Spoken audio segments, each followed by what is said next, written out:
আমি তোমার শত্রুও না, আমি তোমার বন্ধুও না, আমি তোমাকে চিনি, আমি তোমাকে চিনি না। তুমি মনে করছো গাছের সামনে তুমি দাঁড়িয়ে আছো, গাছতলায়, আমি তো গাছের গুড়ি দেখতে পাচ্ছি শুধু। তুমি ভাবছো তুমি মোটর সাইকেলে চড়ে আছো, আমি শুধু মোটর সাইকেল দেখতে পাচ্ছি, তাই না? তুমি ভাবো তুমি মঞ্চে চেয়ারে বসে আছো, আমি শুধু চেয়ার দেখতে পাচ্ছি। তুমি ভাবছো যে তুমি আমাদের চেতনার দখল নিয়ে নিয়েছো, আমাদের জিজ্ঞেস করবে যে 22 তারিখে আমরা শুধু রামরাজাতলায় গোপালা ঠাকুর শ্রী রামচন্দ্র সবুজ গাত্রবর্ণ তার মূর্তি দেখতে পাচ্ছি। আমরা শুধু এটাই দেখতে পাচ্ছি, আর কিছু দেখতে পাচ্ছি না। আমরা কিন্তু ফুঁড়ে দেখবো এবার থেকে, এইভাবে যে বললাম না, ফুঁড়ে দেখবো, নেই যেন। অনেকে এটা করেন, আজকাল আমাদের বাংলা পক্ষটি লড়াই শুরু হয়েছে, এখানে হিন্দিতে কাস্টমার সার্ভিসের ফোন এলে সে বলে হিন্দি বুঝি না। এর উত্তর হিন্দি বুঝি না, এর মধ্যে একখানা 2 নম্বরই ব্যাপার রয়েছে। তুমি তো বুঝতে পারছো সে হিন্দি বলছে, আমার অস্ত্রটি অ্যাপ্লাই করবে, বলবে কি বলছো ভাই, এটা কোথাকার ভাষা? এটাও বলে দিতে পারে এটা কি উর্দু ভাষা, একটু বেশি জলুনি হয়, দেখবে একই ভাষা। শাহরুখ খান যে ডায়লগ মারে সেটা উর্দু, সেই একই ডায়লগ তুমি অক্ষর তোমার মুখে বসিয়ে দাও, সেটা হিন্দি হয়ে গেল, একই ডায়লগ। আজকে মনে হতে পারে নারায়ণ দানের সঙ্গে সামনে কি সম্পর্ক? একদম সম্পর্ক।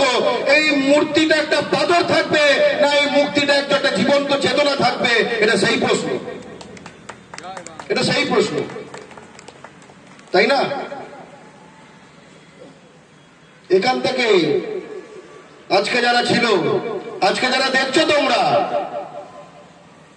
তোমাদের জন্য কিন্তু পথে কাঁটা বিছানো আছে। এই ভারতবর্ষে তোমাকে বেনাগরিক করে দেওয়া হচ্ছে।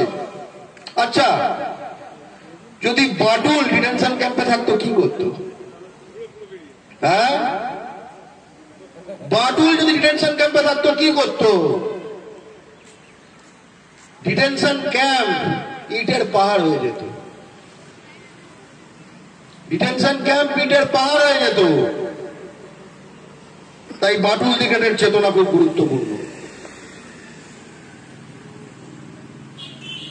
বর্ডারে ভারতীয় নাগরিক বাঙালিদের প্রশান্ত বর্মন গুলি করে কুকুর বেড়ালের মতো খুন করা হয় নিয়মিত, প্রতি বছর প্রতি মাস ভারতীয় নাগরিক বাঙালি তাদের লাশ পাওয়া যায়।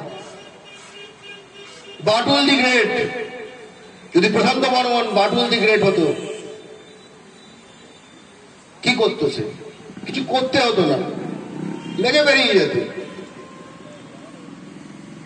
বাটুল দি গ্রেটের চেতনা খুব গুরুত্বপূর্ণ।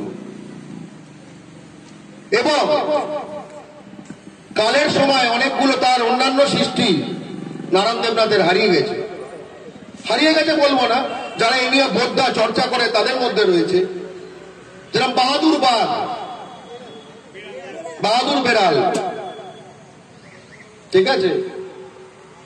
ভেবে দেখুন,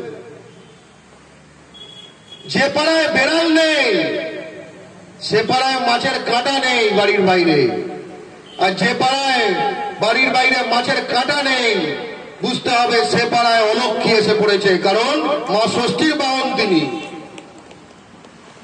তাহলে বাংলার মাটিতে এরকম কোন পাড়া রাখা চলবে না যেখানে বাড়ির বাইরে মাছের কাঁটার স্তূপ পড়ে না।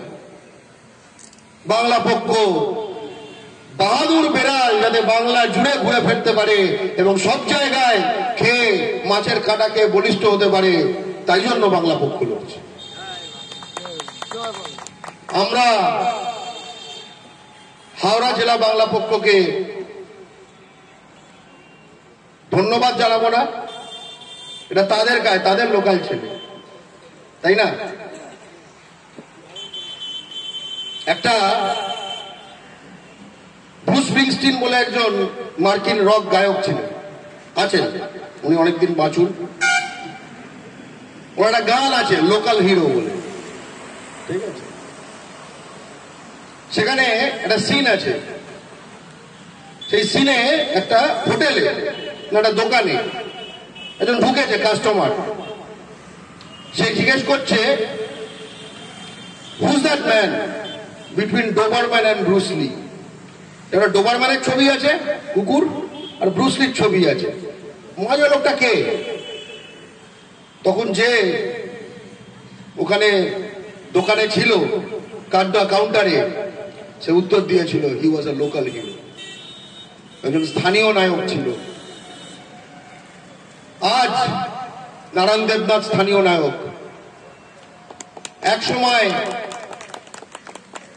বাংলা বিশ্বের 6% জিডিপির অধিকারী ছিল, আজকে ভারত বিশ্বের 3% জিডিপির অধিকারী নয়। বিশ্বের 6% জিডিপির অধিকারী যারা হয়, ইউএনএ তাদের মতামত ছাড়া তাদেরকে খচিয়ে কোনো সিদ্ধান্ত নেওয়া যায় না। আমাদের 6% নেই, কিন্তু আমরা নারায়ণ দেবনাথকে লোকাল হিরো রেখে তাকে বিশ্বের হিরোতে পরিণত করতে চাই।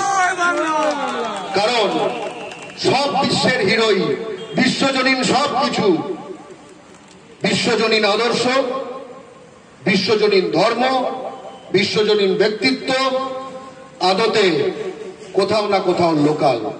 সকলেই প্রথমে থাকে লোকাল হিরো। জয় বাংলা।